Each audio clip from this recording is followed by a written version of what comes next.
Hello student, स्वागत है आपका रंकायन एकेडमी यूट्यूब प्लेटफॉर्म पे। मैं हूं प्रशांत पूजन। दोस्तों, जैसा कि आपको पता ही है कि एसएससी एमटीएस अपने अंतिम दौर में पहुंच गया है। तो आज 25 जुलाई सेकंड शिफ्ट का पेपर अभी जस्ट रिसेंट खत्म हुआ है। तो जो हमारे बच्चे ऑनलाइन ऑफलाइन मोड में हैं, जिनसे हमें इंपॉर्टेंट महत्वपूर्ण क्वेश्चन मिले हैं, उसके आधार पर हम लोग जीके जीएस का यहाँ पर एनालिसिस कर रहे हैं। आशा करते हैं कि ऐसे प्रश्नों को देखकर आप लोगों को आगे की रणनीति बनाने और जो बच्चे अभी पेपर दे के आ रहे हैं उनको अपने आंसरों का मिलान करने में आसानी होगी। तो आइए पहले प्रश्न पर चलते हैं कि पहला प्रश्न क्या है। तो दोस्तों, पहला ही प्रश्न आपके भारतीय इतिहास से पूछा गया है। बहादुर शाह जफर की मृत्यु कब हुई थी? आपको तो पता ही है कि जब 1857 की क्रांति हुई तो जो हमारे देश के क्रांतिकारी थे उन्होंने बहादुर शाह जफर को अपने क्रांति का हेड बनाया था, यानी कि उनके ही चेहरे पर क्रांति हुई थी। ठीक है ना। तो जो ब्रिटिश सरकार थी, जब वो क्रांतिकारियों का दमन कर दी तो फिर नंबर आया बहादुर शाह जफर का। तो इनको दोस्तों पकड़ के, ठीक है ना, बहादुर शाह जफर को पकड़ के बर्मा की जेल में, म्यांमार में बर्मा की जेल में कैद कर दिया। और वहीं पर उनकी कैद में ही फाइनली 6 नवंबर 1962 को, ठीक है ना, 6 नवंबर 1962 को भारत के आखिरी मुगल शासक बहादुर शाह जफर द्वितीय मिर्जा अबू जफर सिराजुद्दीन मोहम्मद बहादुर शाह जफर को लकवे का तीसरा दौरा पड़ा। ठीक है ना, कि 6 नवंबर 1962 को इनको लकवे का तीसरा दौरा पड़ा और 7 नवंबर की सुबह 5 बजे उनका देहांत हो गया। यानी कि बहादुर शाह जफर अंतिम मुगल शासक जो थे, उनका दोस्तों जो मृत्यु हुई काफ़ी दुखद हुआ और वो अंग्रेजों की कैद में बर्मा में ही उनकी डेथ हो गई 7 नवंबर 1962 को। तो यह प्रश्न पूछा हुआ है कि बहादुर शाह जफर की मृत्यु कब हुई? तो अंतिम मुगल शासक यह थे बहादुर शाह जफर द्वितीय। अब दोस्तों बात करते हैं बिहू नृत्य कहाँ का लोकप्रिय नृत्य है। तो जो एनालिसिस को काफ़ी दिनों से देख रहे होंगे वो तो इस प्रश्न से काफ़ी ज़्यादा परिचित भी होंगे, क्योंकि यह प्रश्न बार बार पूछा हुआ है। तो दोस्तों, बिहू का नृत्य जो है यह असम का एक लोकप्रिय नृत्य है। इसी तरीके से भारतनाट्यम हो गया, ठीक है ना, ओणम हो गया। तो जो भी खास तौर पे जिस जिस राज्य के लोकप्रिय नृत्य हैं उनसे प्रश्न पूछा जा रहा है। अब दोस्तों बात करते हैं दीपिका कुमारी किससे संबंधित है। कुछ बच्चे ऐसा ही प्रश्न बता रहे थे कि दीपिका कुमारी किस मतलब कि किस खेल से संबंधित हैं। तो यह दोस्तों झारखंड की, ठीक है ना, झारखंड में तीरंदाजी के लिए दीपिका कुमारी काफ़ी फेमस है और इन्होंने देश के लिए गोल्ड मेडल भी जीता हुआ है। ठीक है ना। तो दीपिका कुमारी का जो संबंध है तीरंदाजी से, और दोस्तों हस्बैंड और वाइफ दोनों ही तीरंदाज हैं। ठीक है, और ये कहाँ की हैं? झारखंड की हैं। अब बात करते हैं युवराज सिंह की आत्मकथा का नाम क्या है। तो दोस्तों भारतीय स्टार क्रिकेटर जो युवराज सिंह हैं, ठीक है ना, 6 बॉल पे 6 छक्के मारने के लिए भी जाने जाते हैं, इनके पे रिकॉर्ड भी है।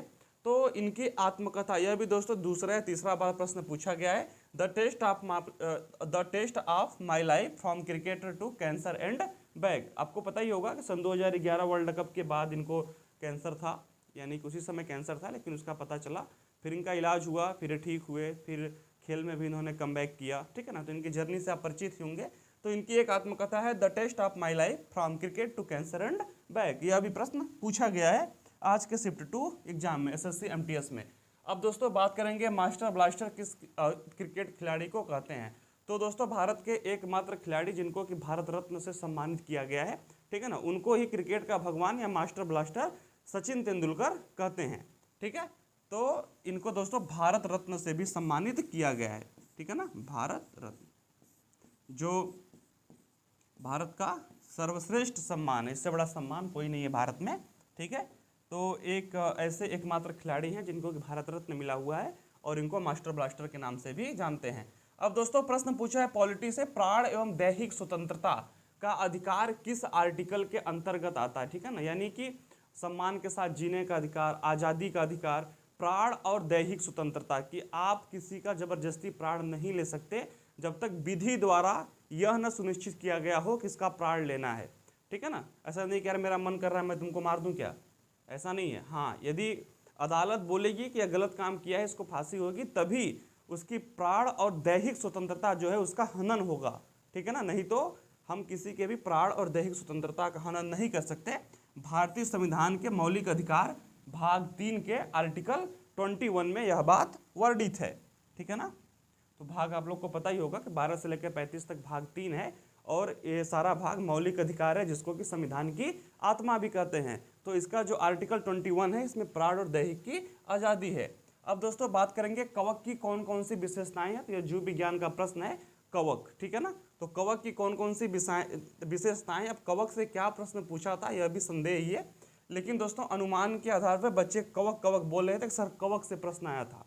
तो कवक की विशेषता हम लोगों ने यहाँ पर डाल दिया, इसको आप लोग पूरे सारांश को पढ़ लीजिए कि कवक जो होते हैं प्रायः परजीवी या मृतोपजीवी होते हैं, अर्थात यह अपने भोजन के लिए दूसरों जीवों पर आश्रित होते हैं। ठीक है ना, जो कवक होते हैं ये अपने भोजन के लिए दूसरों जीवों पर आश्रित होते हैं, इसको बोलते हैं परजीवी, यानी कि दूसरे जीव पर आश्रित होना। जैसे कि आप लोग अभी नौकरी नहीं कर रहे हैं तो आप लोग अपने पिताजी पे आश्रित हैं, तो आप भी परजीवी ही हैं आर्थिक रूप से। ठीक है ना, कवक की कोशिका भित्ति से सेलुलोज और काइटिन की बनी होती है। जो कवक की कोशिका भित्ति होती है वह किससे बनी होती है? सेलुलोज और काइटिन से बनी होती है, यह प्रोटीन है। कवकों में अलैंगिक जनन होता है। ठीक है ना, जो बीजाणु द्वारा संपन्न किया जाता है अलैंगिक जनन।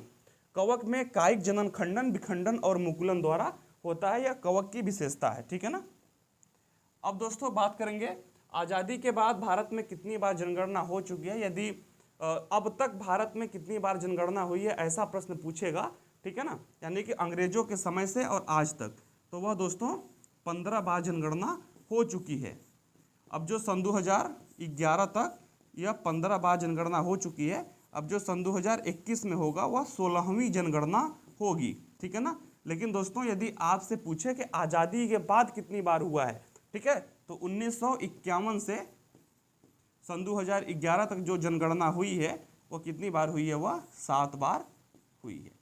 तो इसलिए आपका प्रश्न यहाँ पर 7 है, क्योंकि प्रश्न हमने क्या लिखा है, आज़ादी के बाद भारत में कितनी बार जनगणना हो चुकी है, तो 7 बार। और अभी तक चाहे ब्रिटिश काल से लेकर आज तक कितनी बार जनगणना हुई है, तो 15 बार हुई है। अब जो सन 2021 में होगा वह 16वीं जनगणना होगी। अब दोस्तों बात करेंगे अर्थशास्त्र शब्द की उत्पत्ति किसके द्वारा हुई है, यानी कि अर्थशास्त्र को इंट्रोड्यूस करने वाले सबसे प्रथम व्यक्ति कौन रहे हैं, तो वह कौटिल्य और चाणक्य रहे हैं। ठीक है ना, कौटिल्य का ही नाम चाणक्य है। ठीक है, कौटिल्य चाणक्य या चंद्रगुप्त मौर्य के गुरु भी रहे हैं। ठीक है, और उस समय वह वहाँ के सबसे विशेष मंत्री भी थे जब चंद्रगुप्त मौर्य का शासन देश में था। ठीक है ना, तो अर्थशास्त्र शब्द की उत्पत्ति किसके द्वारा हुई है? कौटिल्य के द्वारा हुई है। आपसे दिया प्रश्न पूछे कि अर्थशास्त्र का जनक किसे कहा जाता है, तो एडम स्मिथ को। द वेल्थ ऑफ नेशन उनकी पुस्तक है, यह भी पूछता है काफ़ी बार। ठीक है, तो the wealth of nation Adam Smith की पुस्तक है और उनको अर्थशास्त्र का जनक कहा जाता है। लेकिन अर्थशास्त्र को इंट्रोड्यूस कराने वाले चंद्रगुप्त कौटिल्य चाणक्य हैं। ठीक है, और अपनी शिखाओं के लिए तो फेमस ही होंगे, अधघनानंद को उखाड़ फेंकने वाली उनकी प्रतिज्ञा। तो दोस्तों आप लोगों ने देख लिया कि आज के जीके जीएस के जो प्रश्न है वह किस क्षेत्र से पूछ रहे हैं। तो आशा करते हैं कि आपको एनालिसिस करने में, क्षेत्र को डिफाइन करने में काफ़ी ज़्यादा सहायता मिली होगी। तो मिलते हैं नेक्स्ट एनालिसिस के साथ, तब तक के लिए धन्यवाद।